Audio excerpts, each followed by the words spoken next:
G'day, it's fugitive Australian journalist Shane Dowling from the website kangaroocourtofaustralia.com. Now, Justice Michael Lee has given the biggest clue yet on how he'll decide the Bruce Lemon defamation trial, at least from a truth defence perspective. And that came to light yesterday when he put a question to Fiona Brown. Now, we aren't able to watch Fiona Brown giving evidence live. They are recording it and they will play it again later. And that's because she has mental health issues, apparently. But anyhow, the question that he put to Fiona Brown, I'll read out in full, but it's very telling when you analyse it. Now, the question, as reported by other media, verbatim is, Justice Lee intervenes at this point, the media says, talking to Brown. And he says, you knew their age, you knew they came back intoxicated, you understood they'd been drinking whiskey, and you understood she'd been found naked. Putting those things together, would it be right to say you think it would be more likely than not they had sex? Now, Fiona Brown answered, I wouldn't say more likely than not, it was possible. Now, we'll start analysing that question. The first thing is that Justice Lee is putting a proposition forward that it's more than likely than not they had sex.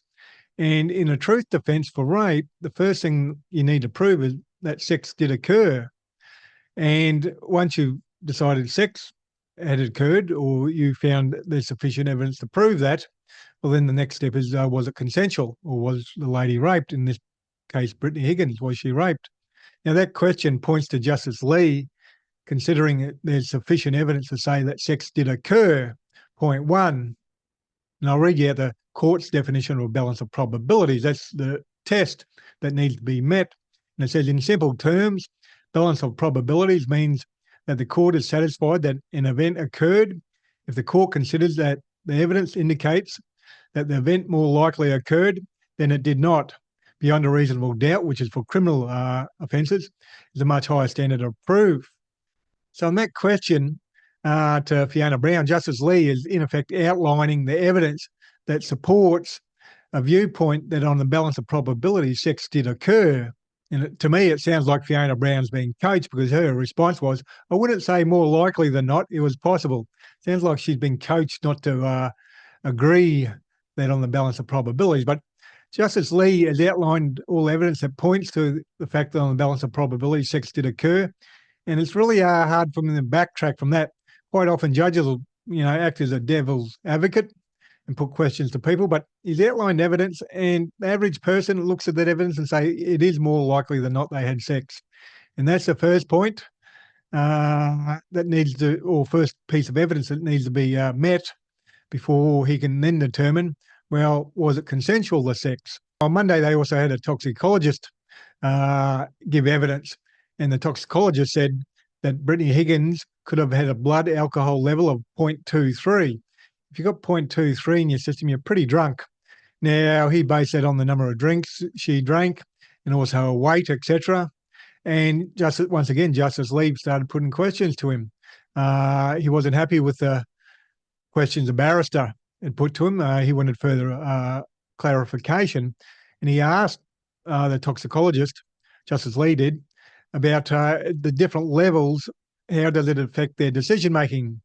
So, 0.1, then at 0.15, then at 0.2. And basically, the toxicologist said at 0.2 and above, you're pretty well drunk, and you're fairly strong impairment to your decision-making process. Now, Justice Lee is obviously asking that question because he's thinking about consent. He's obviously, based on the question he put to Fiona Brown, which was later in the proceedings yesterday, Monday, he's obviously decided that they did have sex. And so he's asking the toxicologist, well, what about consent? In effect, what's her decision-making like, or at above 0.2? So both those things are pointing very strongly to Justice Lee finding that the truth defence has been met, both as far as sex did occur, and two, it wasn't consensual. Now, some of you are probably saying, no, Shane, that's not quite enough. Well, here's the third kicker. Bruce Lerman, his evidence wasn't believable at all. It was all over the shop. He was ducking, weaving, and contradicting himself all over the place. Now, Brittany Higgins said they did have sex. She said it was rape. He's saying they didn't have sex. And within that question that Justice Lee put to Fiona Brown, he's also called Bruce Lerman out for lying in his evidence. And this is what he said in that question. You knew their age, you knew they came back intoxicated, you understood they had been drinking whiskey. Well, he's in effect saying he doesn't believe Bruce Lerman. So there he sort of hints he doesn't believe Bruce Lerman, but then again, he might just be putting it to Fiona Brown, playing the devil's advocate and putting it in her mind or putting the question to her because that's what she was told. So it's her state of mind. He's digging deep into her state of mind. So there, he maybe still does believe Bruce Lerman to some degree, but I doubt it, given all the lies that Bruce Lerman told on the witness stand, and none of the lies stack up. So I just want to put that on the table. I think it's safe to say at this point in the defamation trial that we can say that Justice Lee believes sex did occur. I think there's more than enough evidence to suggest that. Now it's just down to the fact of whether it was consensual or not. And one of the big things in Brittany Higgins' favour is she said they did have sex, and she said it was rape, whereas Bruce Lemon denying they had sex isn't a good look, especially when he's caught out lying on why they went back to Parliament. Anyhow, the defamation trial is taking a lot longer than any of us expected. It's going till Friday. I think Thursday, I think they're going to have Wednesday off, and Thursday and Friday they're going to have verbal submissions.